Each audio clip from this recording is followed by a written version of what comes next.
Hi అందరికీ welcome to Parvathi Raju vlogs. ఈరోజు మనం ఒక స్పెషల్ ఫెస్టివల్ స్నాక్ తయారు చేసుకుందాం. సో అది ఎలా చేయాలో చూసేద్దాం. ఇప్పుడు ఫస్ట్ ఓవర్ నైట్ 1 గ్లాస్ బియ్యం, 1/2 గ్లాస్ ఉద్దిపప్పు, 1 గ్లాస్ మంచెనపప్పు నానబెట్టుకోవాలి. సో నానబెట్టుకున్న తర్వాత మార్నింగ్కి వాష్ చేసుకొని మిక్సీ వేసుకోవాలన్నమాట. మిక్సీ వేసుకున్నాక మెత్తగా వేసుకోవాలి మిక్సీ. బియ్యం, ఉద్దిపప్పు 2 మిక్సీ వేసుకోవాలి. సో మిక్సీ వేసుకున్నాక బాగా మిక్స్ చేసుకోవాలన్నమాట. బ్యాటర్ అనేది చాలా బాగా మిక్స్ చేసుకోవాలి.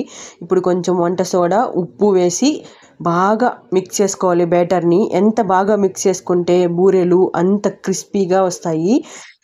ఇప్పుడు మంచెనపప్పుని కొంచెం నీళ్లు పోసి ఉడకబెట్టుకోవాలి. నేనైతే ఉడకబెట్టుకున్నాను. కొంతమంది అయితే మిక్సీలో కూడా వేసుకుంటారు. సో మిక్సీలో కూడా వేసుకోవచ్చు. ఉడకబెట్టుకుంటే చాలా బాగా వస్తుంది, టేస్ట్ కూడా చాలా బాగుంటుంది బూరెలు. సో ఇప్పుడు స్మాష్ చేసుకోవాలి. మెత్తగా చేసుకున్న తర్వాత కొంచెం అంటే మనం పప్పులుగా అక్కడక్కడ పప్పులు తగులుతా మెత్తగా చేసుకోవాలన్నమాట. చేసుకున్నాక బెల్లం అనేది వేసుకోవాలి. బెల్లం వేసుకున్నాక మీరు వచ్చి నేను అలానే వేసుకున్నాను. మీరు బెల్లంలో రాళ్ళు ఉంటే కనుక అది కరగబెట్టుకొని వడగట్టి మీరు వేసుకోవచ్చు. చాలా ఎలా అయినా వేసుకోవచ్చు, బాగుంటుంది. కానీ రాళ్ళు లేకుండా చూసుకోండి. ఇప్పుడు కొంచెం ఇలాచీ పౌడర్ వేసుకుందాం. మిక్సీలో వేసుకుంటే పౌడర్ వేసుకోవచ్చు. నేను ఇలా కచ్చా పచ్చాగా వేసుకున్నాను. సో హైలైట్ అంటే ఇలాచీ పౌడర్దా, సూపర్గా ఉంటుంది టేస్ట్గా. సో ఈ విధంగా రెడీ చేసుకోవాలి. ఇప్పుడు స్టవ్ వెలిగించి నూనెని పెట్టుకోవాలి. మనం బ్యాటర్ని ఎంత బాగా కలిపితే అంత మంచిగా వస్తుంది. పిండి కాస్త గట్టిగా ఉండాలి, మరీ పలుచగా ఉండకూడదు, మరీ ఇంకా గట్టిగా ఉండకూడదు. మీడియంగా ఉంటే చాలా బాగుంటుంది. కన్సిస్టెన్సీ అనేది చాలా బాగుండాలి. ఇప్పుడు మన పూర్ణం మరియు పిండి కూడా రెడీ అయిపోయింది. సో పూర్ణాన్ని చిన్న చిన్న ముద్దలుగా తీసుకొని చేత్తో బంతులు చేసి వాటిని పిండిలో ముంచి కరకరలాడేలా చేయాలి. సో పూర్ణాన్ని పిండిలో ముంచేటప్పుడు బయటకు రానివ్వకుండా అది మంచిగా రౌండ్ చేసుకోవాలి, లేకుంటే అది బజ్జీ అయిపోతుంది.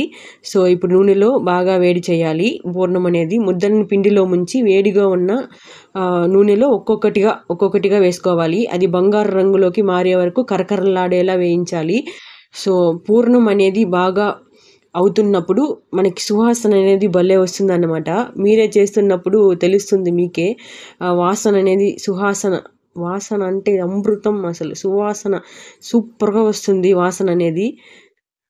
ఇప్పుడు చూడండి, గోల్డెన్ బ్రౌన్ వచ్చేంత వరకు మనం వేయించుకోవాలి. ఇప్పుడు పూర్ణాలు బంగారంగా కరకరలాడుతూ లోపల తీయగా రెడీ అయ్యాయి. వీటిని వేడివేడిగా మీ ఫ్యామిలీకి వడ్డించండి, లేదా పండగ పూట ప్రసాదంగా తీసుకెళ్ళండి. భలే ఉంటుంది సూపర్గా. సో ఈరోజు వంటింటి చిట్కా ఏమంటే, పూర్ణాలు వేసేటప్పుడు నూనె వేడిగా ఉండాలి. అలా చేయకపోతే పిండితో పూర్ణాలు కరకరలాడవు, నూనె పీల్చేస్తాయి. ఈ వీడియో కనుక మీకు నచ్చినట్లయితే ప్లీజ్ సబ్స్క్రైబ్ చేసుకోండి, లైక్ చేయండి, కామెంట్ చేయండి. Thank you so much.